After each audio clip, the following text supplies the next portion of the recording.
या व्हिडिओमध्ये मी तुम्हाला गणिताशी मैत्री कशी करायची किंवा गणित हा विषय सोपा कसा करून घ्यायचा याविषयी काही ट्रिक सांगणार आहे. तर तुम्ही ही व्हिडिओ शेवटपर्यंत नक्की बघा, तुमचा 100% फायदा होईल. आणि तुम्ही जर पहिल्यांदा माझ्या YouTube चॅनलवरती आलेला असाल तर माझ्या चॅनलला सबस्क्राईब नक्की करा, कारण अशाच महत्त्वाच्या आणि उपयुक्त व्हिडिओ मी तुम्हाला देत राहणार आहे. मी प्रत्येक व्हिडिओमध्ये तुम्हाला बोलत असतो की गणित, बुद्धिमत्ता आणि व्याकरण या 3 विषयांवरती जास्त फोकस करा, या 3 विषयांचा जास्त अभ्यास करा किंवा जास्त रिपिटेशन्स करा.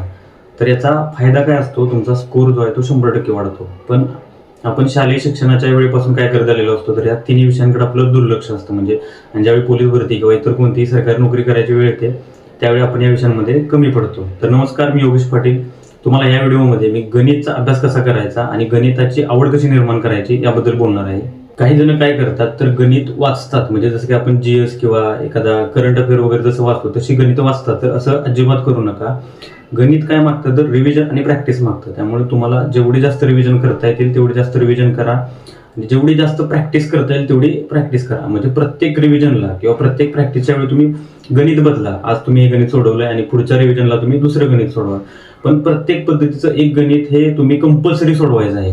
हे बघा, पुस्तक कोणतंही असो, फास्ट ट्रॅक असो, मास्टर ऑफ मॅथ्स असो किंवा मॅजिक ऑफ मॅथमॅटिक्स असो, काही फरक पडत नाही.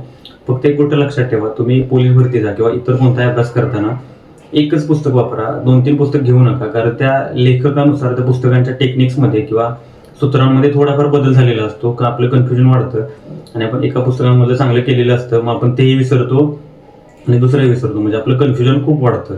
त्यामुळे कोणतंही एक पुस्तक प्रेफर करा आणि तेच जेवढं जास्त रिव्हिजन करता येईल तेवढं जास्त रिव्हिजन करा. तर आता सुरुवात करूया. समजा आपण फास्ट ट्रॅक हे पुस्तक घेतले किंवा आपण मास्टर ऑफ मॅथ्स हे पुस्तक घेतले, तर प्रत्येक पुस्तकाच्या सुरुवातीला खूप छोट्या आणि बेसिक गोष्टी दिलेल्या असतात. त्या बेसिक गोष्टी सुरुवातीपासूनच त्यांच्यावरती जास्त फोकस करा, कारण त्या एवढ्या महत्त्वाच्या असतात की त्यांचा पुढं कुठं ना कुठं तरी खूप चांगला वापर झालेला असतो, म्हणून त्या तुम्हाला सुरुवातीला दिलेल्या असतात. पोलीस भरती असो किंवा इतर कोणतेही सरकारी क्षेत्र असो, या प्रत्येक परीक्षेमध्ये गणिताला खूप जास्त महत्त्व आहे. कारण गणितामध्ये फक्त गणित नाही, तर बुद्धिमत्ता हा विषय देखील 20 किंवा 30% लपलेला आहे. त्यामुळे तुमचं गणित जर स्ट्रॉंग झालं तर ऑब्व्हियसली तुमचं बुद्धिमत्ता देखील चांगलं होणार आहे आणि तुमचे IQ लेवल जे आहे ती सुद्धा ऑटोमॅटिक वाढणार आहे.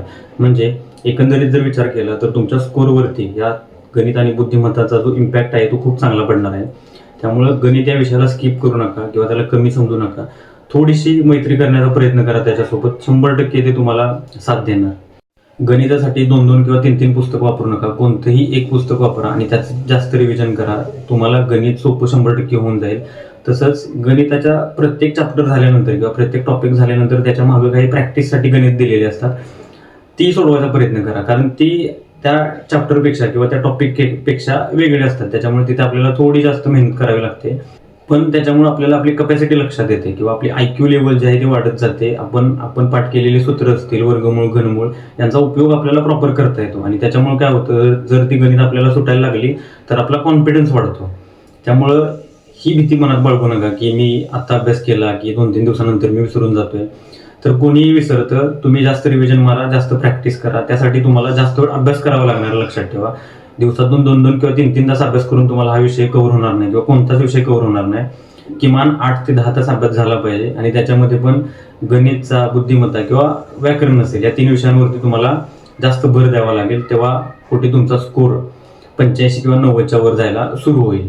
गणित सोडवताना गडबड करू नका. तुम्ही एखाद्या पद्धतीचं समजा गणित सोडवताय, तर ते गणित सोडवल्यानंतर थोडं थांबा. तुम्ही त्याच्यामध्ये काय केलं, कोणतं सूत्र वापरलं किंवा त्याच्या गणितामध्ये नेमकं काय दिलं हे थोडंसं मेमोराईज करायचा प्रयत्न करा. त्याच्यामुळे काय होणार, तुम्ही जर गडबडीत पुढे गेला तर साहजिक आहे तुम्हाला ते पुढल्या टर्नला ॲज इट इज अवघड जाणार आहे, तुम्हाला ते सोपं जाणार नाही गणित. त्यामुळे गणित सोडवताना त्याला थोडा वेळ द्या. तुम्ही काय करताय, त्याच्यामध्ये कोणतं सूत्र वापरलं, कोणत्या स्टेप्स होत्या, त्या थोड्या मेमोराईज करायचा प्रयत्न करा. म्हणजे तुम्हाला सेकंड किंवा थर्ड रिव्हिजनला अगदी सोपं जाणार आहे. गणिताच्या छोट्या छोट्या ज्या बेसिक गोष्टी आहेत त्या पाठच करा. गणिताची जेवढी सूत्र आहेत तेवढी तोंड पाठच पाहिजे, त्याला कोणताही ऑप्शन नाही. सूत्रपाठ असल्यानंतर काय होतं, तर आपल्याला आपल्या टेक्निक्स वापरता येतात पटकन, किंवा आपण त्या गणितामध्ये काय वापरू शकतो किंवा कोणत्या सूत्रा थ्रू आपण ते गणित सोडवू शकतो आपल्याला लगेच क्लिक होतं. त्यामुळं बेसिक गोष्टी ज्या गणिताच्या म्हणजे वर्गमूळ असतील, घनमूळ असतील किंवा जी सूत्र असतील ती तुमच्या पूर्णपणे पाठ पाहिजेत, जास्त निघत नाहीत, लक्षात ठेवा. तुम्ही जर पूर्ण पुस्तक घेतलं मास्टर ऑफ मॅथ्सचं, त्याच्यामध्ये 50-60 सुद्धा सूत्र निघणार नाहीत तुम्हाला. त्यामुळं तेवढी मेहनत घ्या, ती पाठच करून ठेवा. मला बऱ्याच जणांनी DM देखील केलेत की आम्ही गणिताचा अभ्यास करतो पण 2-4 दिवस झाल्यानंतर आम्ही ते विसरून जातो. साहजिकच आहे, तुम्ही नाही तर प्रत्येक जण विसरतो, मी देखील विसरलो होतो. मी अगोदरच बोललोय की गणिताला जास्तीत जास्त रिव्हिजन लागतं किंवा जास्तीत जास्त प्रॅक्टिस लागते. तुम्ही जर जास्त प्रॅक्टिस केली नाही किंवा तुम्ही जास्त गणितं सोडवली नाही तर तुम्हाला गणित हा विषय साहजिकच अवघड जाणार आहे.